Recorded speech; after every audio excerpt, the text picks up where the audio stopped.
अस्सलामुअलैकुम। लेक्चर 10 कैफ 5 का स्टार्ट हो गया जी।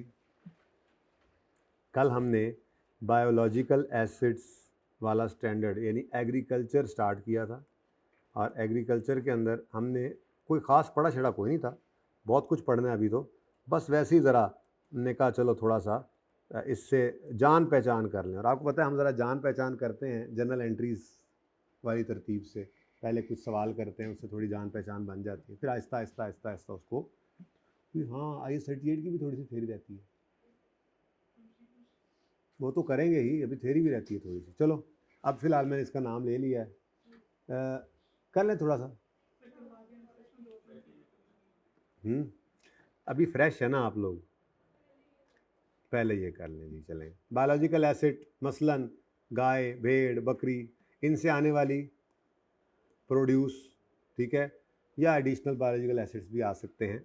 थोड़ी सी हमने बात की थी और फिर ये एक क्वेश्चन किया था जिसके अंदर आपको मैंने बेसिकली सिर्फ यही सिखाया था कि बायोलॉजिकल एसिड जब हम ख़रीदें तो इनिशियल मेजरमेंट किस पर होगी? Fair value less cost to sell. अच्छा, ख़रीदा नहीं बल्कि कोई न्यू बॉर्न आ गया तब भी किस पर रिकॉर्ड करेंगे? और अगर कोई एग्रीकल्चरल प्रोड्यूस आपने हार्वेस्ट की है तो एट पॉइंट ऑफ हार्वेस्ट, ये एग्रीकल्चरल प्रोड्यूस सिर्फ किस वक्त होती है जी? ये एक लम्हे के लिए होती है। मैंने कहा था बड़ा तेज अकाउंटेंट है, ठीक है जी। दूध जब निकाल रहा है, दूध निकाल रहा है उस वक्त वो उसको कह रहा है एग्रीकल्चरल प्रोड्यूस, और जैसे ही वो बाल्टी उठा के चिलर की तरफ या फ्रीजर की तरफ आता है और बाल्टी को के दूध को वहाँ पलट के रख देता है, स्टोर करता है, वहाँ पे वो इन्वेंट्री बन जाता है। तो इस थोड़े से टाइम के अंदर अकाउंटेंट ऑन टोज होता है और वो जैसे ही एग्रीकल्चरल प्रोड्यूस हार्वेस्ट होती है, जैसे ही वो सेब मैंने कहा था ऊपर से फेंका जाता है आपकी तरफ से, तो आपके छोटे भाई की टोकरी तक आते आते दरमियान में ही वो उसको रिकॉर्ड कर लेता है टोकरी में आके। फिर वो क्या कहता है जी लो जी अब ये क्या बन गई? इन्वेंट्री। मतलब सिर्फ एट पॉइंट ऑफ हार्वेस्ट वो एट एग्रीकल्चरल प्रोड्यूस जो है वो होती है, और जैसे ही वो हार्वेस्ट हो चुकती है, हार्वेस्टेड जब बन जाती है, तो फेयर वैल्यू लेस कॉस्ट में मेजर करके उसको इन्वेंट्री बना देते हैं, ठीक है। तो ये हमने पढ़ा था यहाँ पे। तो एग्रीकल्चरल प्रोड्यूस आया करती है जी एट पॉइंट ऑफ हार्वेस्ट। तो at point of harvest agricultural produce भी किस पर रिकॉर्ड होगी? Fair value less. अच्छा, ये एग्रीकल्चरल प्रोड्यूस जब तक दरख्त पे फल मौजूद, जब तक भेड़ के ऊपर ऊन मौजूद, तब तक ये क्या है? एग्रीकल्चरल प्रोड्यूस ही है ना? ना ना, ये बायोलॉजिकल एसिड है। जब आपके दरख्त के ऊपर लगा हुआ है फल, तो जब तक वो लगा हुआ है तब तक वो बायोलॉजिकल एसिड। अच्छा, वो भी fair value less cost sell पे रिकॉर्ड होगा। जैसे मिसाल के तौर पे आपका ईयर एंड आ गया, आपका माल्टे का दरख्त है, आपने माल्टे के दरख्त के ऊपर लगा हुआ फल तो मौजूद है ना, अभी वो उतारा नहीं है, पका नहीं होगा, लेकिन कुछ ना कुछ उसकी फेयर वैल्यू है। पक भी गया तो अभी उतारा नहीं है, तो फेयर वैल्यू तो उसकी होती है। ठेकेदार को बुलवाएं, कहें भाई ये बाग कितने का खरीदोगे, बताएगा इतने का, कहोगे नहीं बेचना, जाओ अपनी फेयर वैल्यू निकालो, ठीक है। तो बहरहाल करेंगे ये बातें सारी। और जैसे ही एग्रीकल्चरल प्रोड्यूस आपने रिकॉर्ड की at point of harvest fair value cost sell पे, उसके फ़ौरन बाद आप अगली एंट्री करके इसको कर देते हैं ख़त्म, क्रेडिट, और फिर ये क्या बन जाता है? इन्वेंट्री। अब ये इन्वेंट्री आगे बिकेगी तो इसकी वही एंट्रीज है जो आप इंट्रो में पढ़ के आए थे।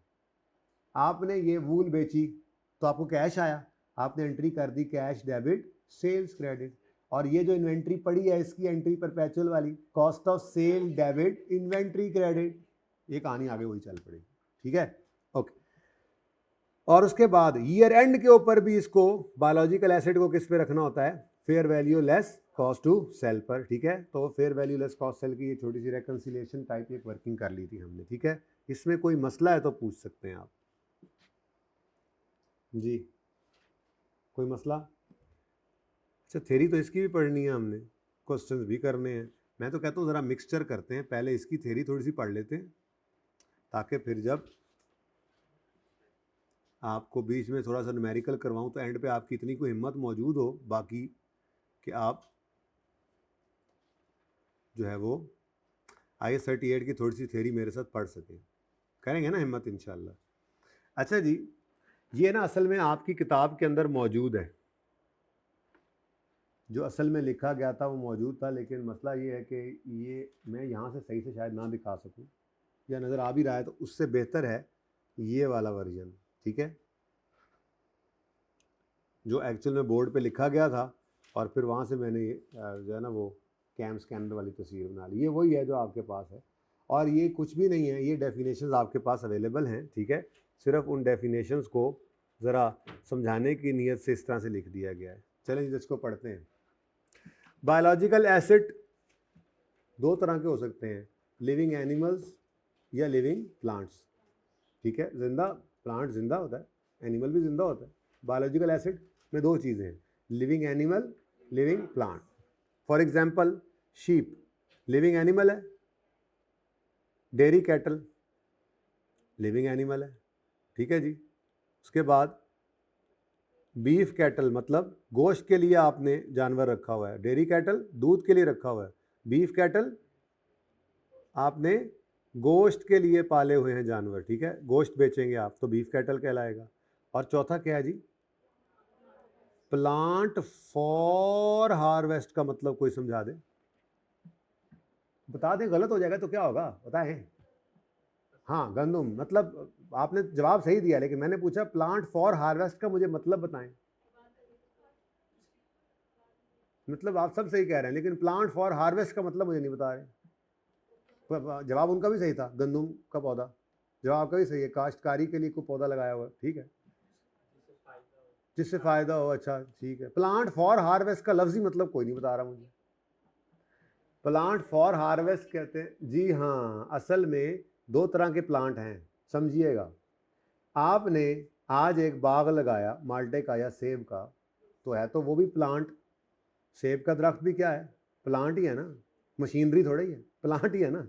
प्लांट वो वाला पौधा, पौधा ही है ना।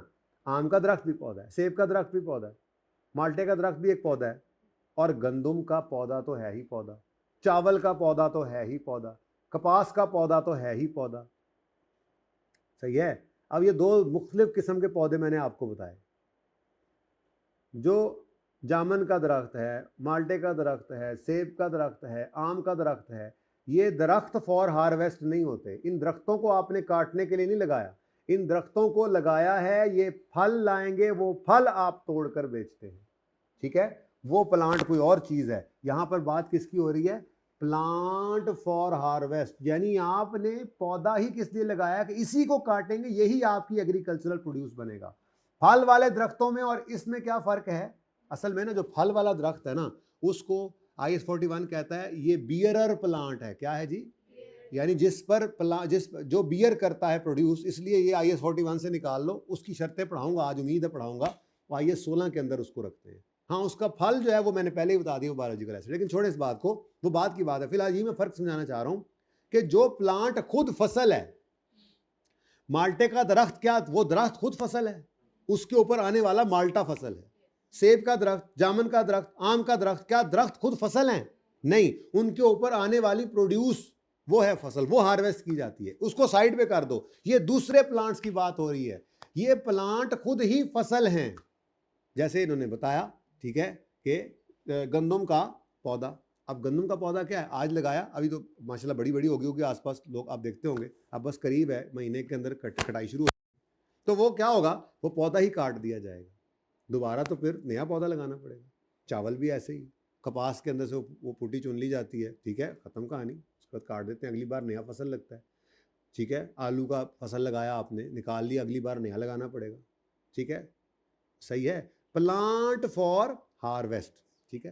अच्छा ये ज़रूरी नहीं है कि ये पौधे छोटे ही हों, दरख्त भी हो सकता है। जैसे लोग जंगल लगाते हैं, ये आजकल बहुत मशहूर है, सफ़ेदा एक दरख्त है, जल्दी बढ़ता है, लोगों ने इसके जंगल लगा दिए, 4-5 साल के अंदर बड़े बड़े दरख्त हो जाते हैं, वो दरख्त वो पूरा जंगल बेचते हैं। अब वो क्या है, वो भी प्लांट फॉर हार्वेस्ट है।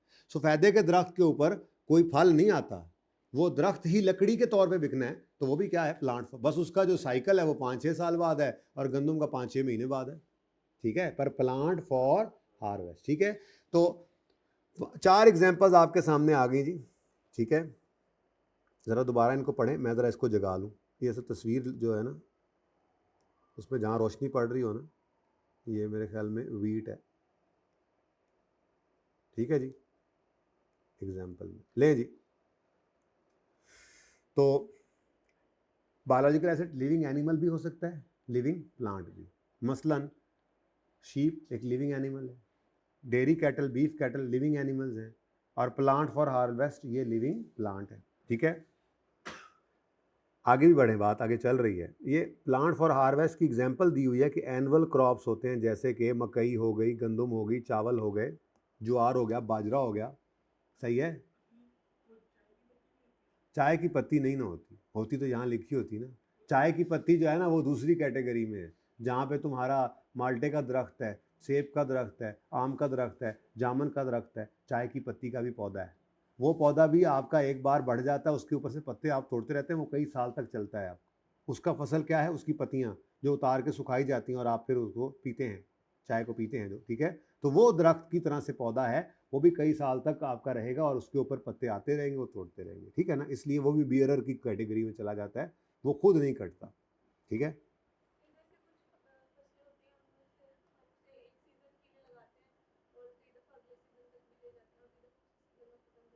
बेटा देखें, अब जैसे मिसाल के तौर पे एक कमाद है, गन्ना है, ठीक है, इसका एक बार बीज लगता है, 3-4 साल तक उसी के ही ऊपर से आप काटते रहते हैं। तो मैं मतलब उसके बारे में अब कंफ्यूज हूँ। ठीक है, आप उसको बियर प्लांट ही कहेंगे, क्योंकि उसके ऊपर फल तो नहीं आता, वो प्लांट ही उगता है और फिर कट जाता है। बस उसकी कॉस्ट जो है वो एक बार ज़रा ज़्यादा लगती है और बाद में कम हो रही होती है। ठीक है, तो बस नॉर्मली ऐसा ही है कि जिन जिन दरख्तों पर कई साल तक प्रोड्यूस आए वो बियरर प्लांट्स होते हैं, उसको मैंने भी पढ़ाना है, वो नहीं पढ़ा रहा। जो खुद कट के फसल बन जाते हैं उनको आप कंज्यूमेबल ये कहते हैं प्लांट्स फॉर हार्वेस्ट। तो गन्ना हालांकि बीज तो वही लगा रहता है 3-4 साल तक, लेकिन वो पौधा ही खुद फसल बन जाता है, इसलिए मेरे ख्याल में उसको भी आप यहाँ पे रख सकते हैं प्लांट्स फॉर हार्वेस्ट में। ठीक है, अच्छा, plants from which production is harvested, ये क्या फ्रूट ट्रीज? भाई क्या फ्रूट ट्रीज बायोलॉजिकल एसिड है? मैंने कहा अभी नहीं है, और अभी मैं कह रहा हूं है जी, बायोलॉजिकल एसिड तो है। क्या आपका माल्टे का दरख्त या आम का दरख्त या सेब का दरख्त क्या वो जिंदा नहीं है? लिविंग प्लांट तो है ना, लिविंग प्लांट है, बायोलॉजिकल एसिड है, लेकिन उसकी अकाउंटिंग IS 41 में नहीं होती, वो एक्सेप्शन के तौर पे IS 16 में जाता है, वो बताना है आपको। ठीक है, बात समझ आ रही है? बाहर चले, अभी फिलहाल चले। ट्रीज फॉर लंबर, लकड़ी के लिए ही दरख्त लगा दिया, तो ये भी, ये सब एग्जांपल्स किसकी हैं? बायोलॉजिकल एसिड्स की, लिविंग एनिमल्स की, लिविंग प्लांट्स की। ठीक है, ये क्या हैं? ये बायोलॉजिकल एसिड्स हैं। ये सब के सब इंशाल्लाह IS 41 में आते हैं, ये सारे ये सारे ये सारे। एक एक्सेप्शन है सिर्फ, पर लिविंग प्लांट तो है ना बेटा। कोई ये तो नहीं कह सकता अगर IS 41 इसका ट्रीटमेंट IS 41 में नहीं कर रहा तो क्या ये लिविंग प्लांट नहीं रहेगा? ये दिस इज लिविंग प्लांट। ठीक है, जैसे यहां पे कहीं पे ये नहीं लिखा हुआ वॉच डॉग्स, वॉच डॉग्स रखवाली के लिए रखे गए कुत्ते, क्या वो लिविंग एनिमल नहीं है? पर इसके अंदर अकाउंटिंग नहीं है, उसकी एक्सेप्शन है। Cart horses, cart horses example लिखी है किताब के अंदर। बग्गी के लिए, आपका शादी हाल है, आपने बग्गी के लिए घोड़े रखे हुए हैं, ठीक है, यहां तो नहीं लिखा हो। असल में ना, असल में समझिए, ये वो डेफिनेशन है बाकायदा, ये आगे यही समझाना है। ये किधर गया वो, ये खूबसूरत तस्वीरें जो है ना, इनसे आपको ये भी समझाता हूँ मैं सारी बात। ठीक है ना, जो बात अभी मैंने शुरू की है, असल में फिलहाल सिर्फ सादा बात, बायोलॉजिकल एसिड लिविंग एनिमल या लिविंग प्लांट हो सकते हैं। मसलन शीप हो गया, डेयरी कैटल हो गई, बीफ कैटल हो गई, प्लांट फॉर हार्वेस्ट हो गए, plant from which produce is harvested हो गया, या plant for lumbar, tree for lumbar मतलब लकड़ी के लिए दरख्त लगा लिया। ये सब किसकी एग्जांपल्स हैं? बायोलॉजिकल एसिड्स की। सेकंड, ये अब डेफिनेशन पढ़ाइए आपको, ठीक है। सेकंड डेफिनेशन है एग्रीकल्चरल प्रोड्यूस। एग्रीकल्चरल प्रोड्यूस क्या है? It is harvested product of biological acids. ठीक है, मसलन शीप से क्या आएगा? आमने सामने लिखा हुआ है, शीप से वूल। शीप हम क्यों पाल रहे हैं? शीप को इसलिए पाला हुआ है कि इससे हम हर 6 महीने के बाद, नॉर्मली 6 महीने के बाद जो शेफर्ड्स होते हैं वो उसको शेयर करते हैं, वूल को शेयर करते हैं और बेचते हैं। बड़े बड़े मुल्कों के अंदर, ये न्यूजीलैंड, ये ख़ास तौर पे ऑस्ट्रेलिया, इन मुल्कों के अंदर बाकायदा इसकी बहुत बड़े लेवल की फार्मिंग। ठीक है, हमारे यहाँ भी थोड़ी बहुत होती है, लेकिन नॉर्मली इसकी इतनी वो अच्छी इंडस्ट्री है नहीं। हाँ, मीट के लिए या डेयरी के लिए बहरहाल है, वूल वाला काम इतना नहीं है, ठंड भी नहीं होती ना यहाँ पे इतनी। अच्छा खैर, तो शीप से वूल लेते हैं, प्रोड्यूस है इसकी। डेयरी कैटल से मिल्क आएगा, बीफ कैटल से मीट आएगी। प्लांट फॉर हार्वेस्ट खुद हार्वेस्ट होगा, वीट, मेज, राइस, पोटैटो, ठीक है, चुकंदर। और plants from which production is harvested, तो उससे वही प्रोडक्शन यानी फ्रूट्स आएंगे, एप्पल, जामुन, मैंगो। और ट्रीज फॉर लंबर से क्या आएगा, लंबर, लकड़ी के लिए दरख्त है तो उससे क्या आएगा, दरख्त लकड़ी आएगी। तो ये सब के सब क्या हैं जी, बायोलॉजिकल एसिड्स, और ये इनकी एग्रीकल्चरल प्रोड्यूस है, ठीक है। अब एक डेफिनेशन और भी है जिसको कहते हैं हार्वेस्ट। हार्वेस्ट किसे कहते हैं, अब तो पता लग ही गया होगा। हार्वेस्ट कहते हैं detachment of agricultural produce from biological acid. ये क्या है, एक प्रोसेस है जिसमें आप एग्रीकल्चरल प्रोड्यूस को डिटैच कर लेते हैं बायोलॉजिकल एसिड से। आज तक, बचपन से आज तक आपने हार्वेस्टिंग सिर्फ समझा था, जो किसान गंदम काट रहा होता है जी हार्वेस्टिंग कर रहे हैं, अंग्रेजी ये सीखी थी। आज I41 ने आपको आके बताया, एग्रीकल्चर के स्टैंडर्ड ने, कि गाय का दूध दोना भी हार्वेस्टिंग है। शीप का वूल शेयर करना, उतारना, उसकी खाल नहीं, उसकी ऊन उतारना, ये भी क्या है, हार्वेस्टिंग है। आप गोश्त बेचते हैं, आप अपनी बकरे को ज़िबा करते हैं, तो उसका ज़िबा करके गोश्त का बनाना, ये उसकी हार्वेस्टिंग है। आपने दरख्त लगाए हुए हैं फॉर लकड़ी पर्पस, तो उसको सर वो तो है, वैसे भी आपको लग रहा है हार्वेस्टिंग ही है, ठीक है ना। तो हार्वेस्टिंग का मतलब क्या है, ब्रॉड मीनिंग है।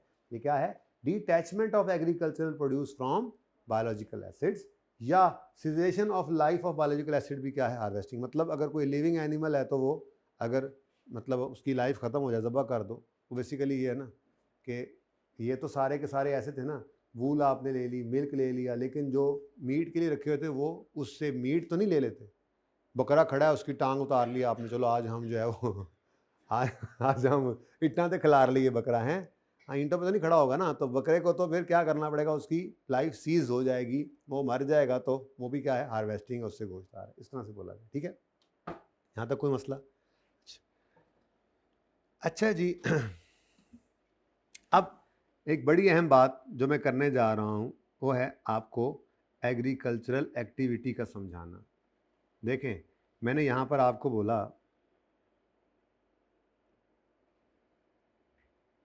ये तो है ना, ये तो है बियरर प्लांट, ये एक अलग एक्सेप्शन है, ठीक है ना, बियरर प्लांट, ये तो हम देखेंगे इंशाल्लाह, ये बहुत इंपॉर्टेंट है और ये अभी हम इंशाल्लाह कर देते हैं, ठीक है ना।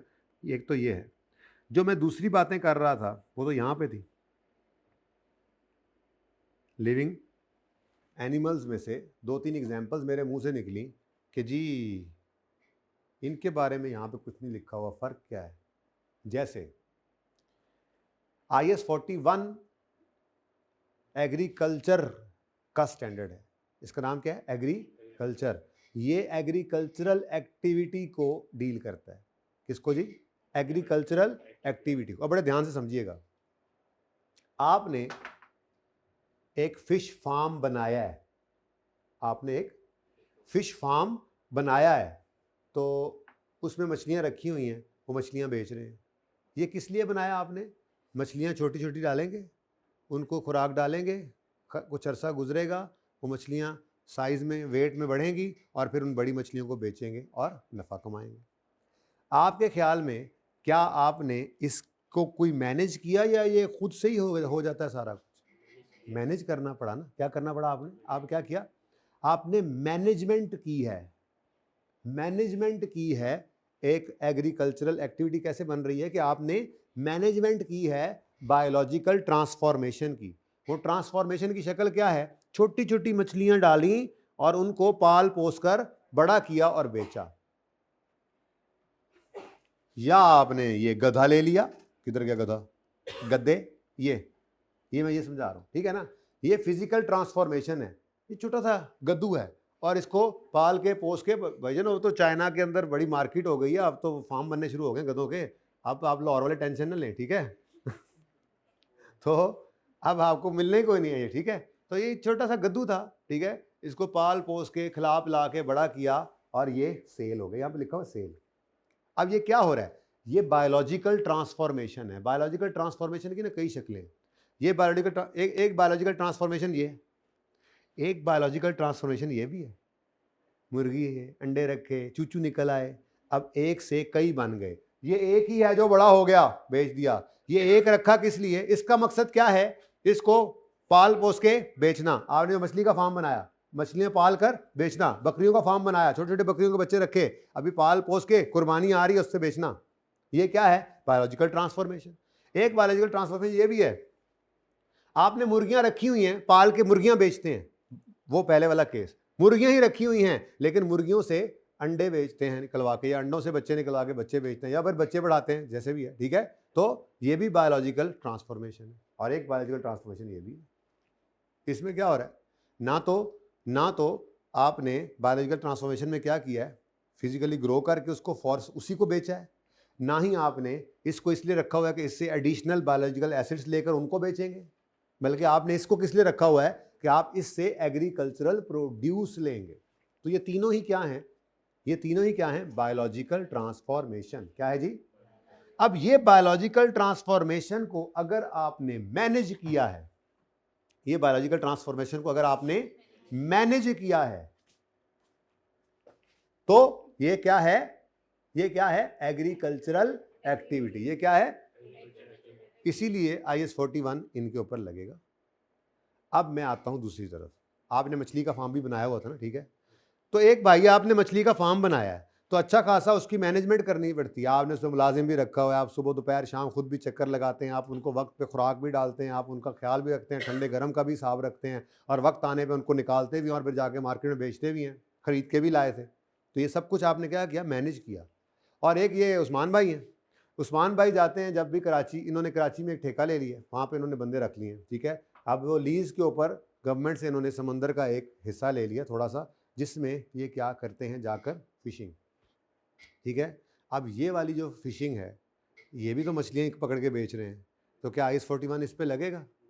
IS 41 कहता है नहीं जी, आपने बल्कि ठेके में भी नहीं ली, वैसे ही जाके इसने ना ऐसे ही जाके ऐसे ही घूमने जाता है, ऐसे ही जाके जाल साथ ले जाता है, ऐसे फेंका और 10-12 पकड़ के ले आए, ठीक है।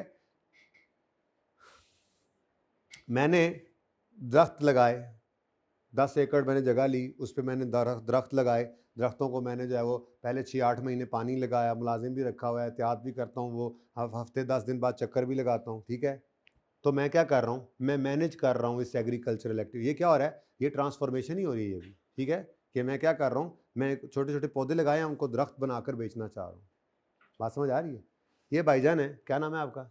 उस्मान। आप कहाँ से हो? मुल्तान में भाई जो है ना, ये मुल्तान वाली साइड के हैं, तो मुल्तान के साइड पे एक जंगल था, ये उस जंगल में गए, वहाँ पे जाके इन्होंने जंगल से कुछ दरख्तों को काट लिया, मैंने भी दरख्त ही काटे, इन्होंने भी दरख्त ही काटे, मैंने भी बेचे, इन्होंने भी बेचे। एग्रीकल्चरल एक्टिविटी कौन कर रहा है? क्योंकि मैं मैनेज कर रहा हूँ बायोलॉजिकल ट्रांसफॉर्मेशन को। ये भाई तो गए और अल्लाह की ज़मीन से काट के ले आए। हो अल्लाह की ज़मीन, किसी की ना हो, फिर तो सारी अल्लाह की है, लेकिन किसी को अल्लाह ने अगर आर्जी मालिक बनाया तो उससे पूछ ले। खैर एनीवेज, कोई बायोलॉजिकल ट्रांसफॉर्मेशन को मैनेज नहीं किया जा रहा, तो कोई एग्रीकल्चरल एक्टिविटी नहीं हो रही, ठीक है ना। तो इसको हमने क्या कहा जी, कि एग्रीकल्चरल एक्टिविटी होना ज़रूरी है, एग्रीकल्चरल एक्टिविटी होना ज़रूरी है। तो ये मैं पढ़ा रहा था असल में आपको, वो डॉगी शॉगी वाली बात भी बाद में करते हैं, फ़िलहाल ज़रा मैं इस तरफ आ गया कि पहले तो ये समझिए कि बायोलॉजिकल ट्रांसफॉर्मेशन कहते किसको हैं। गधे का बढ़ना जहन में आ रहा है, चूचुओं का निकलना जहन में आ रहा है, गाय, तस्वीरें हैं ना आगे पड़ी हुई आपके, गाय का दूध की बोतलें भरती हुई जहन में आ रही हैं, बस ये क्या है? बायोलॉजिकल ट्रांसफॉर्मेशन, ठीक है। तो बायोलॉजिकल ट्रांसफॉर्मेशन किसे कहते हैं जी? ग्रोथ, काव्स ग्रो इन काओ, ठीक है, या वो जो गधा था आपका, गधा बड़ा हुआ, ठीक है, क्या है? ग्रोथ। प्रोडक्शन, काओ गिव मिल्क, शीप गिव वूल, ट्रीज गिव फ्रूट, प्रोडक्शन, ये क्या कह रहे हैं? Biological transformation. प्रोक्रिएशन भी एक जो है वो बायोलॉजिकल ट्रांसफॉर्मेशन की एग्जांपल है। प्रोक्रिएशन क्या है? काव्स आर बॉर्न, चूजे आर निकल, ठीक है जी, ये क्या हो रहा है? प्रोक्रिएशन। ये भी मतलब बायोलॉजिकल ट्रांसफॉर्मेशन की मुख्तलिफ शक्लें हैं ना। आप ग्रोथ से ट्रांसफॉर्म कर रहे हैं, या आप उसी से agriculture produce, additional agriculture produce लेकर जो है वो आप ट्रांसफॉर्म कर रहे हैं, या आप उस बायोलॉजिकल एसिड से एडिशनल बायोलॉजिकल एसिड्स ले रहे हैं, ठीक है। तो वो कहता है कि ग्रोथ, प्रोडक्शन, डीजनरेशन मतलब अगर डेथ या कट ऑफ की वजह से कम हो रहा है तो ये भी एक तरह की बायोलॉजिकल ट्रांसफॉर्मेशन ही है, ठीक है ना। तो ग्रोथ, प्रोडक्शन, डीजनरेशन या प्रोक्रिएशन, बाकी एग्जांपल्स ना पढ़ो, सिर्फ ऐसे पढ़ना है। बायोलॉजिकल ट्रांसफॉर्मेशन क्या है? ग्रोथ, प्रोडक्शन, डीजनरेशन और procreation that causes change in quantity और quality of biological asset, this is called biological transformation. तो बायोलॉजिकल ट्रांसफॉर्मेशन क्या है कि ग्रोथ होना या डिक्लाइन आना या मतलब डीजनरेशन या प्रोक्रिएशन होना या प्रोडक्शन आना जिस वजह से क्वांटिटी या क्वालिटी बायोलॉजिकल एसिड की बढ़ रही है, कम हो रही, चेंज हो रही है, ठीक है, तो इसको क्या कहते हैं? Biological transformation. और इस बायोलॉजिकल ट्रांसफॉर्मेशन को अगर आप मैनेज कर रहे हैं तो इट मीन्स कि आप एग्रीकल्चरल एक्टिविटी कर रहे हैं। और अगर आप ये कर रहे हैं तो ले आइए IS 41 में अपनी गायों को अगर दूध के लिए हैं, अपनी शीपों को अगर वो वूल के लिए हैं, ठीक है। और अगर ऐसा नहीं है तो फिर मेहरबानी करके ले जाएं जहाँ लेके जाना है। IS 41 के पास ऐसी चीज़ों की कोई जगह नहीं, ठीक है। तो बायोलॉजिकल ट्रांसफॉर्मेशन क्या है? Growth, production, degeneration, procreation that causes change in quality और क्वांटिटी ऑफ बायोलॉजिकल एसिड। इस तरह से थोड़ी सी याद होगी, ठीक है। तो एग्रीकल्चरल एक्टिविटी क्या है? It is management of biological transformation. It is management of biological transformation of a biological asset for purpose of sale of that asset. वो जो गधा पाला है उसको किस लिए पाला है? उसी को बेचना है। या for the purpose of creating additional biological acid. मुर्गी किस लिए रखी है? ताकि चूजे निकलवा के बेचे। हो सकता है ना 10 मुर्गियां रखी हुई हैं लेकिन जो अंडे निकलते हैं उनको, अंडों को नहीं बेचते, चूजे भी अंडे भी बेच सकते हैं, चूजे भी बेच सकते हैं। क्या है? एडिशनल बायोलॉजिकल एसिड्स के लिए, ठीक है। या for the purpose of harvesting agricultural produce. ये मैंने पहले ही आपको समझा दिया। ऊपर सिर्फ क्या बताया गया आपको? बायोलॉजिकल ट्रांसफॉर्मेशन किसे कहते हैं? कि कोई भी चेंज आना, ठीक है, जिससे क्वालिटी या क्वांटिटी में चेंज आ जाए। अब यहाँ पे एग्रीकल्चरल एक्टिविटी की डेफिनेशन क्या है? बोलो, इधर ना देखो, बोलो। Management of biological transformation. क्यों मैनेज कर रहे हैं भाई आप बायोलॉजिकल ट्रांसफॉर्मेशन को? ताकि आप ग्रो करके उसी मछली को बेच दें, ठीक है। जबकि मैंने बकरियों का फार्म बना लिया है और मैं बकरियां इसलिए रखी हुई हैं कि मैं उससे एडिशनल बकरियां पैदा करके उनको बेचूंगा। अब डिफरेंट है। उस्मान भाई ने बकरियां किस लिए रख ली? वो बकरियों को रखेंगे, दूध के लिए रखा हुआ, वो दूध उसका बेच रहे हैं, ठीक है। तो अब मकसद तो मैनेजमेंट है ना, ठीक है। तो बायोलॉजिकल ट्रांसफॉर्मेशन कोई सी भी हो, उसको मैनेज कर रहे हैं अगर आप, किस लिए? कि मैनेज कर रहे हैं फॉर द पर्पज ऑफ उसी एसिड को बेचने के लिए, for the purpose of sale of that asset, या for the purpose of creating additional biological assets, या for the purpose of harvesting agriculture produce. तो अगर आप मैनेजमेंट कर रहे हैं इन सब की किसी एक वजह से, तो इट मीन्स कि आप क्या कर रहे हैं? एग्रीकल्चरल एक्टिविटी कर रहे हैं, ठीक है। अब जरा मैं ये बता दूं कि आपने ये कहाँ से पढ़ना है। ये तो आप देख लेंगे ना। ये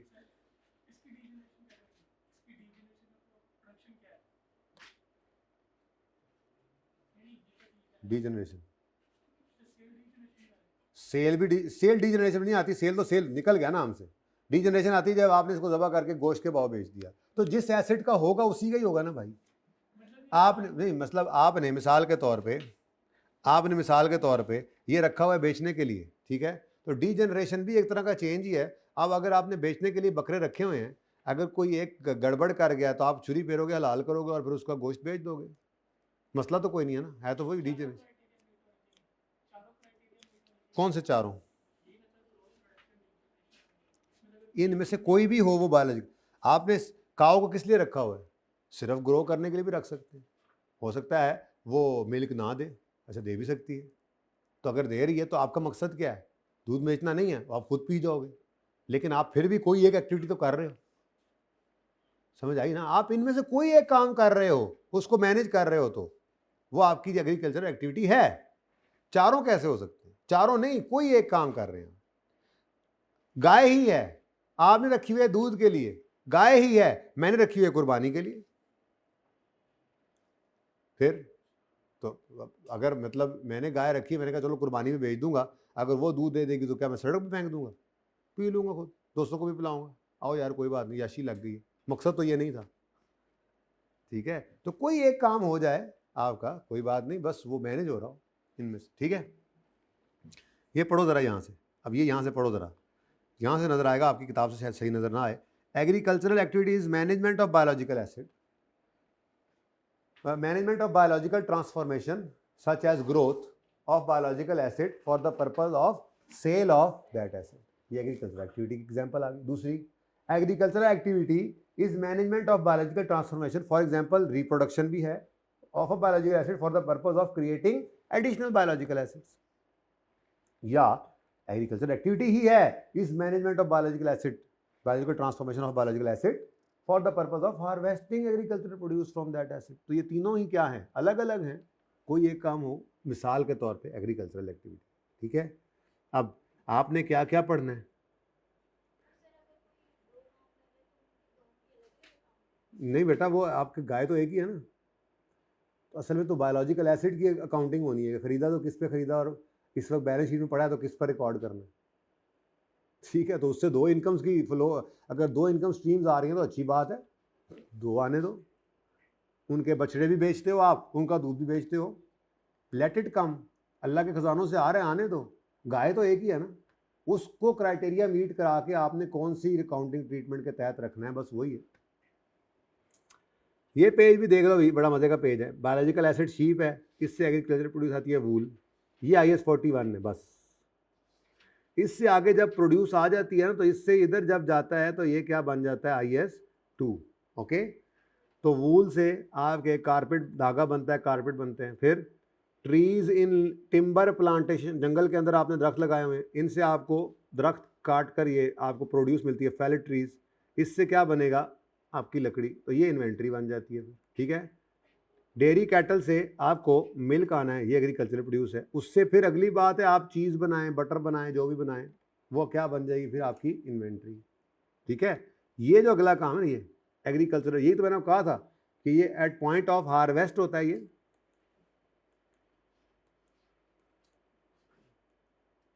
और ये इस दिन क्या होता है जी, fair value less cost to sell पे। और उसके बाद जैसे ही ये यहाँ से हम उठाकर रखते हैं साइड पर, जैसे दूध को फ्रिज में रखा या वूल को स्टोर में रखा या फ्रूट्स को उठाकर किसी छाँव वाली जगह पे रखा कि अब जब जो है वो इनको लोड करके मंडी में भेजना, जैसे ही आपने साइड पे रखा वो आपकी इन्वेंट्री बन गई। ठीक है, कॉटन प्लांट से कॉटन हार्वेस्ट होती है और फिर कॉटन से धागा कपड़ा बनता है। शुगर केन से हार्वेस्ट करते हैं केन और फिर उससे बीमारी बनती है।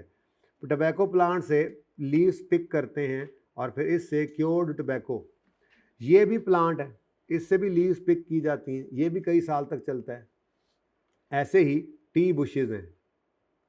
ठीक है, टी बुशेज से भी क्या है, आपको टी बुशेज नहीं आपने काट दी, हार्वेस्ट नहीं की, बल्कि पिक्ड लीव्स, पत्ते आपने झाड़े हैं, मतलब पत्ते आपने चुने हैं। ठीक है, चुनना कहते हैं इसको, ये पंजाबी का फुट्टी चुनना। ठीक है, ये कॉटन जो आपके जो है वो चुन रहे होते हैं, एक एक करके एक एक करके पकड़ते हैं, इकट्ठा करते हैं, ऐसे इकट्ठा करते रहते हैं। ठीक है ना जी, पिकेड लीव्स, टी, इससे टी बनेगी। ये क्या है, अब यह तो आपकी फिनिश प्रोडक्ट बन रही है। IS 41 में चीज़ ये निकल रही है यहाँ से। ठीक है, ये जनाब आप, ये जो स्केल है ना इस वक्त, ये स्केल, ये असल में आपका IS 41 का बॉर्डर है।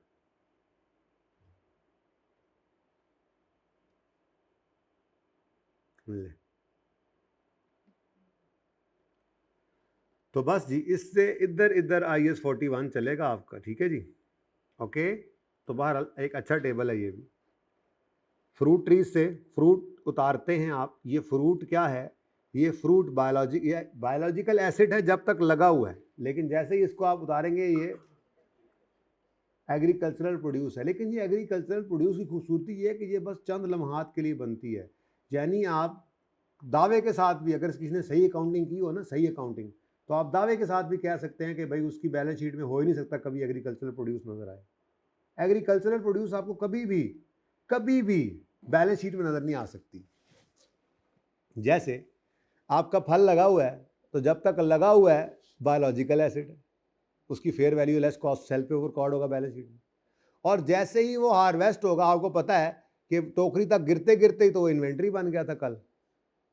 तो या तो वो एग्रीकल्चरल, या तो वो बायोलॉजिकल एसिड है, लिविंग है, अभी दरख्त पे लगा हुआ है, तो वो biological asset fair value cost sell पे आएगा। या वो हार्वेस्ट होने के बाद इन्वेंट्री बन चुका है और इन्वेंट्री में वो पड़ा होगा अपनी कॉस्ट पे। लोअर ऑफ कॉस्ट एनआरवी का टेस्ट लगाएंगे ना, लेकिन उसके लिए कॉस्ट क्या है, उसकी कॉस्ट क्या होगी जो हम हार्वेस्ट के time fair value less cost determine करके उसको दे देंगे। ठीक है ना? ओके, समझ आ रही है? ये इससे जनाब आप जैम जूम बनाएं, फ्रूट चाट बनाएं, आजकल तो रोज़े हैं, ऑयल पाम से और फिर palm oil and so on. अच्छा, सो ऑन क्या एक ही रह गया, रबर ट्रीज से हार्वेस्टेड लेटेक्स आता है और उससे रबर प्रोडक्ट्स बन जाती हैं। ठीक है, तो ये ऐसे फजूल सफा था, देख लिया आपने, चलो अच्छा है। अब ज़रा काम की बातें करते हैं। तो ब्रीडिंग के लिए तो मुर्गी किस लिए रखी है? ब्रीडिंग का मतलब क्या होता है? यही है कि आप जो है वो अपनी इस ब्रीड को बढ़ाएंगे, या आपने जिस नस्ल के असील मुर्गे रखे हुए हैं आपने, ठीक है, उनसे आप बच्चे निकलवा के वो बच्चे ही बेचेंगे, तो ब्रीडिंग के लिए रखे हुए हैं। प्रोक्रिएशन, एडिशनल बायोलॉजिकल एसिड के लिए रखे हुए हैं। Breeding means additional biological acids के लिए रखे हुए हैं। Now this is a biological transformation, and if you are managing it, then it is agricultural activity. Oh, English is coming fast, sorry. बकरा, ये पढ़ेंगे इसका किसी वक्त। जो मैं अभी तक आपको पढ़ा रहा था ना, वो असल में ये सारा था। वाह, जो पढ़ा रहा था वो ये सारा था, सुभान अल्लाह। जो पढ़ा रहा था वो ये सारा था। असल में ये जो भी आप टेबल देख के आए हैं ना, इसी की तस्वीरें वहाँ पे लगी हुई हैं। ठीक है, इसलिए इसको छोड़ें, बस पढ़ा गया। ये देखें जी, अब आप इसको रीड ऑनली करेंगे और इसमें से चीज़ें निकालेंगे। आज ज़्यादा हैवी हो जाएगा अगर मैं अभी पढ़ाना शुरू कर दूँ। अब एक बार पहले आप पढ़ेंगे, इसमें आएंगे 2-4 जुमले, लेकिन अगर ध्यान से पढ़ेंगे ना तो कोई मसला नहीं है इस तरह। ठीक है, हो जाएगा। तो एग्रीकल्चरल एक्टिविटी क्या है, अगर आप गौर करें तो वही लिखा हुआ है।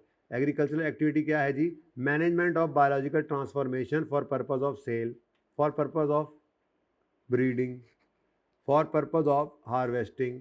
ये वहाँ पढ़ा के आ रहा हूँ। ठीक है, उसके बाद चंद एक एडिशनल बातें भी इसमें लिखी हुई हैं, पढ़िएगा। बायोलॉजिकल ट्रांसफॉर्मेशन पढ़ाया अभी, ग्रोथ, प्रोडक्शन, डीजनरेशन, प्रोक्रिएशन, तो वहाँ शॉर्ट फॉर्म में बता दिया, जहन में बिठा लिया, इसको तफसील से पढ़ना है आपने। ठीक है, उसके बाद बायोलॉजिकल एसिड किसे कहते हैं? लिविंग एनिमल और plant such as sheep, cow, plant, trees and so on. Agriculture produce किसे कहते हैं? Harvested product of entities biological asset. Harvest किसे कहते हैं? Detachment of produce from biological asset और cessation of biological assets life. ये grouping मैंने अभी नहीं करवाई। ठीक है, तो ये रीड ऑनली कर लीजिएगा एक बार। ठीक है जी, ये मैंने आपको करवा दी। ओके,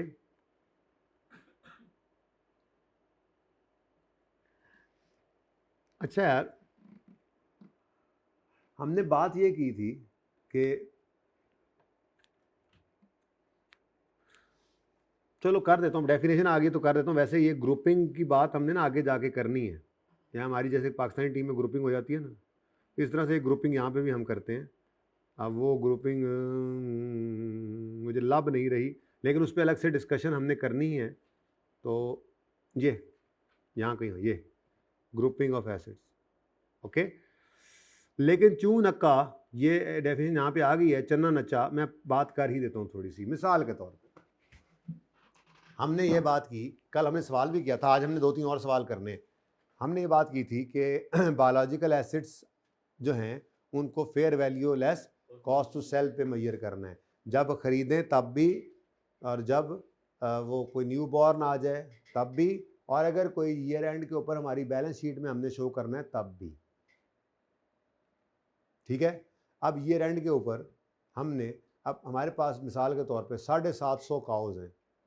ठीक है जी, 750 गायें हमारे फार्म पे मौजूद हैं। अब ईयर एंड पे हमने उनकी फेयर वैल्यू लगवानी है। अब जनाब ईयर एंड से पहले जनाब सारे गांव से लोग वंगार इकट्ठी की हुई है हमने, चाचे, ताए, मामे, पुप्पी, मासी, उनके बच्चे भी आए हुए हैं, आसपास दोस्त भी आए हुए हैं, आसपास के इलाकों वाले भी आए हुए हैं। तकरीबन 750 बंदा मैंने पूरा करना है। हर बंदा एक गाय को पकड़ के जाएगा और जाके रेट लगवाएगा, है ना? ये चलो कम से कम 10-10 तो हों। क्या करें? ऐसा करेंगे भाई, हमने फेयर वैल्यू लगवानी है तो 750 की 750 गाय की फेयर वैल्यू लगवाने की कोई ज़रूरत नहीं है। हम कुछ सिमिलर ट्रेड्स की बेस पर ग्रुपिंग कर सकते हैं। जैसे कि हम कहें यार, साहिवाल नस्ल की जो मेरी 3-3 साल वाली गायें हैं उनको एक तरफ कर दो। कितनी हैं जी? 50 हैं। एक की कीमत लगवा लो, सबकी वही होगी, मोर और लेस सेम एट्रीब्यूट्स ना, ठीक है। या इतनी उम्र वाली, कोई ग्रुपिंग किसी बेस पे, नस्ल की बेस पे कर लें, उम्र की बेस पे कर लें, दूध की बेस पे कर लें, ठीक है, कद की बेस पे कर लें, रंग की बेस पे कर लें, कोई एक बेसिस हो ग्रुपिंग, जो ग्रुपिंग मार्केट में चलती हुई हो। ये आगे पढ़ेंगे, फिलहाल तो यहाँ सिर्फ ग्रुपिंग की बात की है, ठीक है।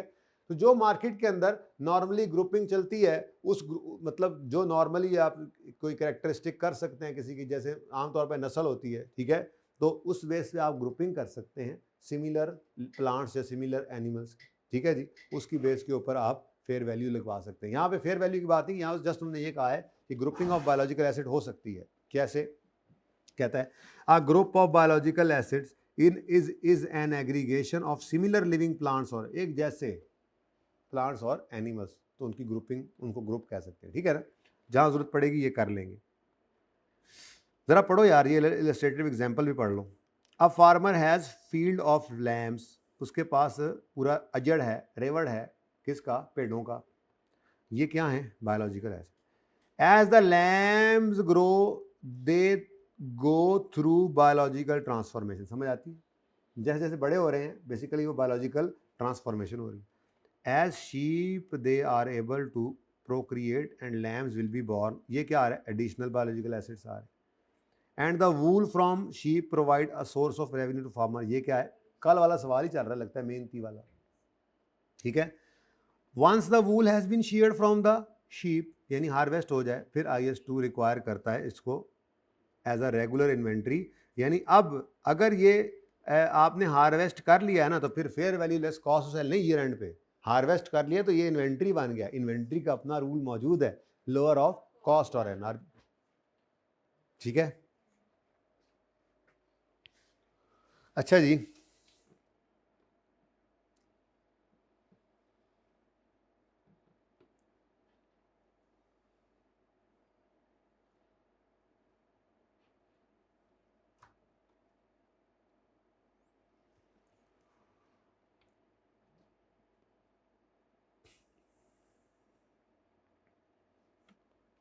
हमने अकाउंटिंग ट्रीटमेंट पढ़ तो लिया ही है, ठीक है, कि बायोलॉजिकल एसिड्स और एग्रीकल्चरल प्रोड्यूस का अकाउंटिंग ट्रीटमेंट क्या देखा है हमने। पहले ज़रा इनिशियल रिकग्निशन की बात कर रहा है वो, हम भी वही कर लेते हैं। रिकग्निशन कब रिकॉर्ड करें? आज तक क्या पढ़ा है आपने एसिड्स के मामले में? फ्यूचर इकोनॉमिक बेनिफिट्स प्रोबेबल हों, कॉस्ट रिलायबली मेजरेबल, ठीक है।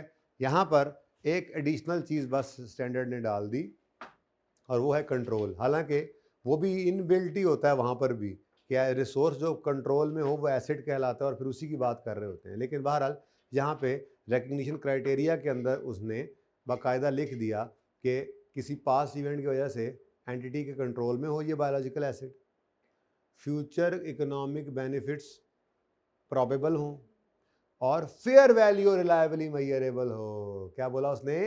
फेयर वैल्यू रिलायबली मेजरेबल हो, ठीक है। अब पढ़ लेते हैं। कहता है an entity shall record when and only when entity controls the asset as a result of past event, it is probable that future benefits will flow from asset to the entity and fair value of asset can be measured reliably. यहाँ तक कोई मसला? यानी ये change नजर आया हमें कि कॉस्ट की बजाय आज क्या आ रही, बताया आपको हर जगह तो वो fair value fair value fair value fair value लगा रहता है, ठीक है। तो यहाँ पे भी वो कहता है इनिशियल मेजरमेंट पर ही क्या कहता है, फेयर वैल्यू रिलायबली मेजरेबल होनी चाहिए, ठीक है। अब यहाँ पे ना एक एक्सेप्शन आती है, वो सुन लें जरा। पहली बात तो स्टैंडर्ड ने ये कहा, बड़े ध्यान सुनने वाली बात है भाईजान, देखो मैंने क्या चीज़ छुपा दी है, जो चीज़ नहीं आपके सामने कुछ है ही नहीं, मैंने तो कुछ नहीं छुपाया।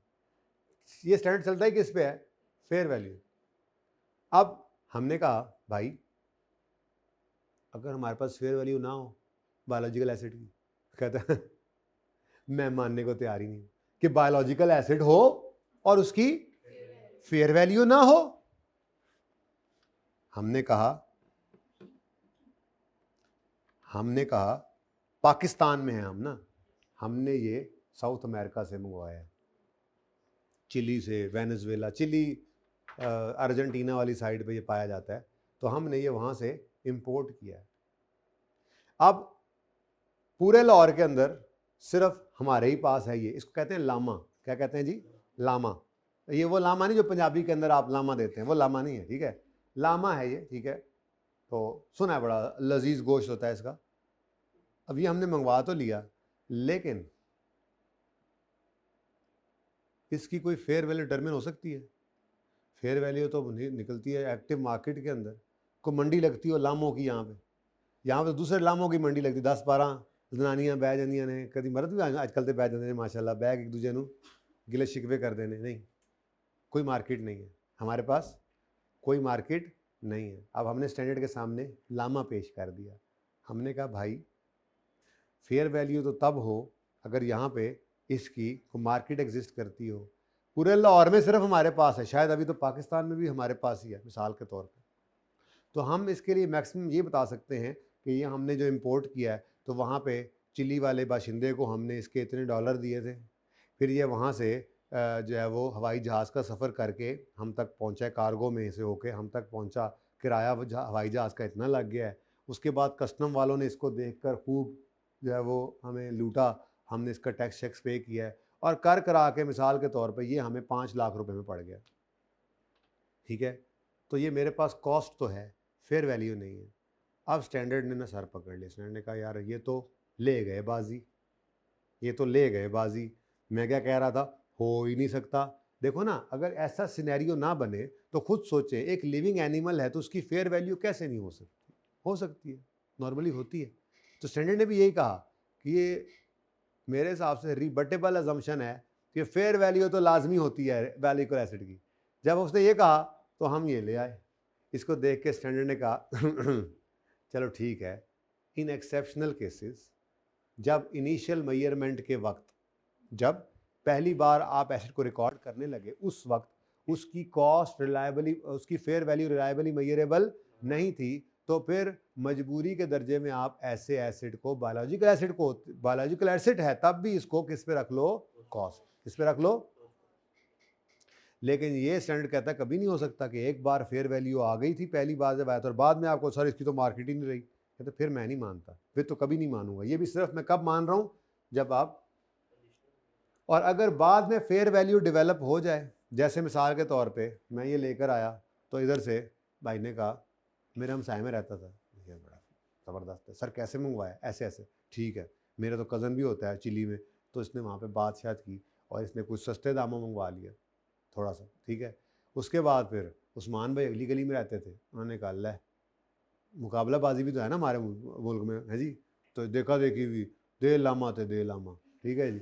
यहाँ तक के तो 6 महीने के अंदर बाकायदा अब हमारे इलाके में लामों की मंडी लगने लग गई। अब तो पूरे पाकिस्तान से लोग इस मंडी में आना शुरू हो गए हैं और एक एक्टिव मार्केट डेवलप हो गई है। तो स्टैंडर्ड कहता है अगर बाद में इस तरह हो जाए कि आपका जैसे IS 40 में आपको याद हो, अगर आपने पढ़ा था कि अगर कोई ऐसी प्रॉपर्टी है जिसकी इनिशियल मेजरमेंट के दिन ही फेयर वैल्यू रिलायबली मेजरेबल नहीं है, मतलब जब आपने ख़रीदा उसको तो उसकी कॉस्ट थी, तो वो रिलायबली मेजर फेयर वैल्यू नहीं हो सकती थी, तो आप उसको फेयर वैल्यू मॉडल पर नहीं लेकर जा सकते, मजबूरी में उसको कॉस्ट पे रख लें, चाहे बाकियों को आप फेयर वैल्यू पे रख भी लें। तो याद आ रहा है बलोचिस्तान टाइप प्रॉपर्टी एक थी सवाल के अंदर। अब वहाँ पे स्टैंडर्ड IS 40 ये कहता था कि अगर एक बार आपने इन्वेस्टेड प्रॉपर्टी को कॉस्ट पे रख लिया है ना, तो फिर लोग वहाँ जाते अपनी मर्ज़ी से हैं, पर आते हमारी मर्ज़ी से हैं, स्टैंडर्ड के, और मेरी मर्ज़ी ये है कि वो यहाँ से वापस नहीं जा सकते। क्या मतलब? अगर आपको याद हो तो IS 41 में ना एक्सेप्शनल केसेस में अगर किसी प्रॉपर्टी को मजबूरन कॉस्ट मॉडल पे रखना पड़ जाता था ना, क्योंकि उसकी कॉस्ट, उसकी फेयर वैल्यू रिलायबली मेजरेबल नहीं होती थी, तो फिर वो हमेशा ही कॉस्ट पे रहती थी, फिर उसको कभी भी आप ट्रांसफ़र नहीं कर सकते। अगर आपने नहीं पढ़ा तो IS 40 ओपन करके पढ़ लीजिएगा, अभी भी वक्त है। अच्छा, अगली बात यहाँ पर भी फिर ऐसा ही होना चाहिए? नहीं, हर स्टैंडर्ड की अपनी मंतक है ना। तो यहाँ पर ये क्या कहते हैं, इनिशियली कॉस्ट पे मजबूरन रखवा लिया था, जैसे ही मंडी डेवलप हो जाए इसको fair value less cost sell पर ही रखना है, ठीक है। अब पढ़ें ज़रा, लामा और लामा, ठीक है जी। अब पढ़ो, An entity shall record when and only when entity controls asset as a result of past event. It is probable that future benefits will flow from asset to the entity and fair value of the asset can be measured reliably. लेकिन अगर fair value reliably Maihar ना हो सके, exceptional cases की बात हो रही है. ये क्या है जी? Exceptional cases.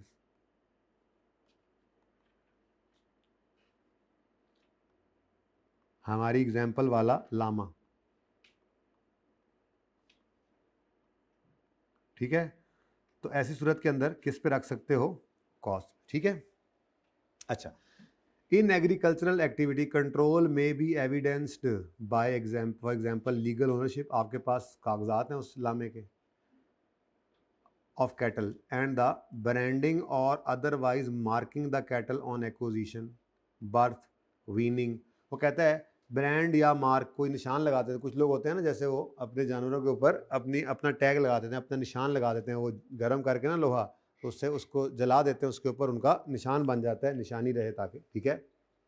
और the future benefits are normally assessed by measuring the significant physical attribute. ठीक है जी. तो बहरहाल ये ऐसे जनरल सी बात थी, कोई इतनी इम्पोर्टेंट बात नहीं थी. बात ऊपर डेफिनेशन में आपने पढ़ ली. ठीक है जी. सही है जी. क्या वीनिंग चराने को कहते हैं. बाकी मैंने आपको अर्ज किया था कि मैं गूगल नहीं हूँ, ना ही डिक्शनरी हूँ. मैं अकाउंटिंग का उस्ताद हूँ, अंग्रेजी का नहीं हूँ. कर लिया करो गूगल. वैसे तो हर चीज़ तुम्हें हर वक्त मोबाइल हाथ में होता है तुम्हारे. काम का कोई काम ना करना, उससे सपने कम में काम करना. ये मैं आपको लोगों को गाइड कर रहा हूँ. ठीक है. मेरे ख्याल में चराने को कहते हैं. हाँ, तो फिर वो चरना शुरू कर देता है ना. यानी जिसको हम ये कहते हैं कि देखें, जब नॉर्मली ये जो ब्रीडिंग वाले लोग होते हैं, ये बेचते कब हैं जानवर को? जब वो दूध छोड़ देता है और चारे पे आ जाता है. तो वो कहीं भी बेच दो, वो अगला बंदा उसकी माँ तो नाल नहीं ना गई, लेकिन जब वो चारे पे आ जाता है, दूध छोड़ देता है, तो फिर उसकी माँ की उसको ज़रूरत भी नहीं है. वो जिसके पास भेज देंगे वो खुद चारा डाल देगा. ठीक है. तो ये चरने को ही कहते हैं, चरने लग जाए, वीनिंग. ठीक है. अच्छा जी, मेजरमेंट. अच्छा, ये तो हो गया इनिशियल रिकग्निशन. कब रिकॉर्ड करें इनिशियल मेजरमेंट? किस अमाउंट पर करें? ठीक है. बचपन से पढ़ते आ रहे हैं, हर स्टैंडर्ड में ये होता है. तो इनिशियल मेजरमेंट किस पे होगी? इनिशियल चाहे सब्सीक्वेंट मेजरमेंट हो बायोलॉजिकल एसिड की. बायोलॉजिकल एसिड की इनिशियल हो चाहे सब्सीक्वेंट मेजरमेंट हो, वो हमेशा किस पे होती है? Eight fair value less. Biological asset shall be measured on each recognition and at end of each reporting period at its fair value less cost to sell. ठीक है जी. ओके. आगे वो except where fair value cannot be measured reliably. Lama, मेरे साथ ऐसा हुआ था practically. मेरा एक क्लाइंट था जिसके ऊपर ये था, लेयर का फार्म था. ये होता है ना अपना अंडों के लिए मुर्गियाँ. ठीक है. तो मैं फाइनल के अंदर बंदा स्टैंडर्ड पढ़ रहा होता है, फाइनल की रिपोर्टिंग भी पढ़ रहे थे, उसी टाइम में देनी थी. मैंने बड़ी तैयारियाँ श्यारियाँ. तो IS 41 अप्लाई हो गया. कोई भी नई चीज़ अप्लाई होती थी तो बंदा बड़ा खुश होता था कि यार चलो यार इस पर हाथ सीधा करेंगे. स्टैंडर्ड की ज़ाहिर है, स्टैंडर्ड पढ़ तो लेते ही है बंदा, प्रैक्टिकली भी देख रहा होता है. तो मैंने जनाब सारा स्टैंडर्ड पढ़ा IS 41 और जाके फिर सारी बात से उनके फाइनेंशियल स्टेटमेंट्स ली उनसे. फिर उन्होंने कहा यार फेयर वैल्यू पर रखना है आपने. स्टैंडर्ड तो कहता है कि रिबटेबल अजम्पशन है कि फेयर वैल्यू अवेलेबल होती है. तो आप ये कैसे कह सकते हैं कि आपकी इन मुर्गियों की फेयर वैल्यू नहीं है? तो उन्होंने कहा और बड़े ऑडिटर खलो इधर आ. पहली बात तो ये है कि अपनी अंडों वाली मुर्गी कोई नहीं बेचता. मतलब हम इसको इस फार्म में चूज़े डालते हैं छोटे छोटे, वो मार्केट में मिलते हैं, तो उनकी फेयर वैल्यू हो सकती है कि एक चूज़ा लट से 1000 रुपये का है. लेकिन जब पाल पोस के डॉक्टर रखे, फार्म लगाया, कंट्रोल एनवायरनमेंट है, और ऐसे मैंने जो है वो 6 महीने हमने इसको पाला पोसा, 6-8 महीने के बाद अब ये मेच्योर हुई हैं और ये एग लेइंग पे गई हैं. तो इस सूरत में कहीं से आपको मार्केट में अंडे देने वाली मुर्गी नहीं मिलती है. कोई इसको लेयर कहते हैं ना, लेयर. ठीक है. कोई भी अपनी लेयर नहीं बेचता. हाँ, जब ये इनकी यूज़फुल लाइफ ख़त्म हो जाती है, जब ये अंडे देने बंद कर देती हैं, तो फिर हम इनको बेच देते हैं गोश्त के भाव. तो इसकी जो है वो लाइफ के स्टार्ट में और लाइफ के एंड पे तो फेयर वैल्यू है. लेकिन भाई हमारे फार्म में तो ये मेच्योर जो है वो मुर्गियां हैं, ये जो अंडे दे रही हैं, इनकी तो कोई फेयर वैल्यू नहीं है. तो फिर मैम नया नया था, जाहिर है, मैं सर पकड़े बैठ गया। मैंने कहा स्टैंडर्ड ने तो कहा है कि ये फेयर वैल्यू पर ही रखना है। फिर ध्यान से पढ़ने पे थोड़ा सा गुंजाइश निकली, तो उनकी गुंजाइश सही थी। तो फिर उन्होंने किस पे रखा हुआ था इसको? कॉस्ट पे। किस पे रखा हुआ था? कॉस्ट पे। वही कॉस्ट वही है, वही purchase price plus directly attributable cost, ठीक है। और फिर उन्होंने इसको कॉस्ट पे रखा हुआ था, लेस अक्यूमुलेटेड, जाग के बैठे, लेस अक्यूमुलेटेड डेप्रीसिएशन। क्या मतलब? हाँ, आपकी जो लेयर है उसका अंदाज़ा आपने लगाना है कि इसकी लाइफ कितनी है। लेट से वो कहता है जी इसकी लाइफ जो होती है वो 3 साल होती है, 36 महीने तक ये अंडे देती हैं, ठीक है। तो 36 महीने तक अंडे देती हैं, तो जो कॉस्ट है उसको डिवाइड कर देंगे 36 महीने से या 3 साल से, और जितने महीने इस साल के अंदर उसने गुजार लिए हैं उससे मल्टीप्लाई करके डेप्रिसिएशन। क्या कर, बायोलॉजिकल एसिड है, लिविंग एनिमल है, बट डेप्रिशिएट हो रहा है। वजह क्या है? वजह क्या है? वजह क्या है? फेयर वैल्यू रिलायबली मेजरेबल नहीं है। फेयर वैल्यू रिलायबली मेजरेबल नहीं है, को कभी कभी मजबूरी भी हो सकती है। खैर आगे पढ़ो। बहरहाल रूल जो यही है कि इट्स किस पे रखना है इसको हमने हमेशा? At fair value less cost to sell. आगे बढ़ो। Note, if you have thousands of animals you can group them for measuring fair value. पहले ही बता के आ रहा हूं आप, ठीक है। ओके, पार्ट 2 नहीं शुरू करना आज, कर लें।